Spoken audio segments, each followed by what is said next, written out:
피해자 드리머 미래는 불투명 3주짜리 예산안 또 다른 셧다운 위기. 미국 임시 예산안 부결로 연방정부가 셧다운 일시 부분 업무 중지된 지 사흘 만에 종료된 가운데 승자와 패자가 극명하게 나뉘었다는 분석이 나온다. 현지 시간 미 상하원을 통과한 3주짜리 예산안이 불법 체류 청년 추방류의 프로그램 다커를 둘러싼 힘겨루기였던 탓이다. 워싱턴 포스트 WP는 이날 도널드 트럼프 미국 대통령과 공화당 중도파 상원 의원들을 승자로 분류했다. 민주당과 다카 시위자들인 드리머는 패자라고 진단했다. 공화당은 분명한 약속을 하지 않고도 민주당으로부터 타협을 끌어냈다는 평가를 받았다. 민주당은 앞서 당기 예산안에 대한 불만과 드리머 보호 요구를 내세워 공화당을 압박했었다. 그러나 미치 매코넬 상원 공화당 원내대표는 셧다운을 빠져 안뒤 드리머 문제를 논의하자는 말로 위기를 타개했다. WP는 셧다운은 두 가지 문제 중 어떤 것도 해결하지 못한 채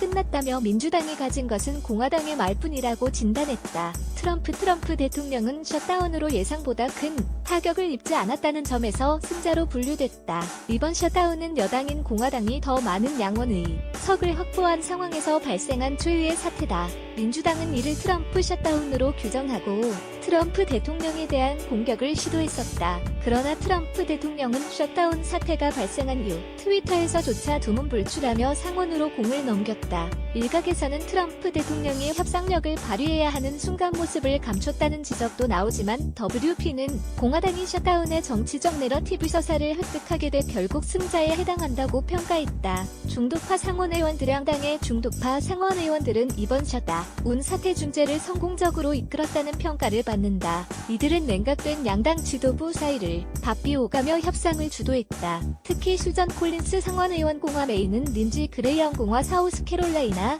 제프 플레이크 공화 애리조나 등 중도파 의원들을 이끌며 2013년 셧다운 사태를 타개했을 당시와 유사하게 중재자 역할을 해냈다. 콜린스 상원의원은 셧다운이 끝난 이후 조 맨신 상원의원, 민주 웨스트버지니아와 함께 카메라 앞에 서기도 했다. 다음은 셧다운의 패자들이다. 민주당 공화당이 승자에 오른 이유와 마찬가지다. 민주당은 그들의 지지층과 미국인들이 드리머 보호를 위해 강경한 입장을 취한 것을 이해하고 공화당이 한 걸음 물러날 것으로 예상했었다. 그러나 민주당이 끝내 양보하면서 멕시코 국경 장벽에 대한 예산안을 협상할 수 있는 여지를 포기한 셈이 됐다. 또 많은 이민자 활동가들은 민주당에 대한 불만을 표출했다.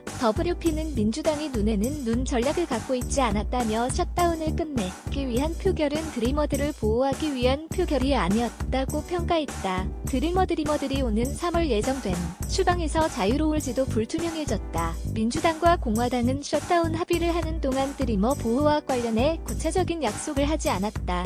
트럼프 대통령은 지난해 9월 다카 폐지 의사를 밝혔고 3월 이들이 추방되기 전까지 의회가 대책을 세울 것을 주문한 바 있다. 그 밖에 모든 예산안 주목해야 할 점은 이번 셧다운이 단주짜리 단기 예산안에서 비롯됐다는 점이다. 단기 예산안의 시한이 만료되는 내달 8일까지 양당이 장기 예산안을 내놓을 징조는 찾아보기 힘들다. 부채 한도 문제와 재난 예산, 오피오이드 예산 등을 둘러싼 양당의 이견이 여전히 봉합되지 않은 탓이다. WP는 이번 셧다운에서 빠져나온 순간 의회는 또 다른 셧다운의 위험에 놓였다고 지적했다. 서울뉴스 카피라이트 동아일보 당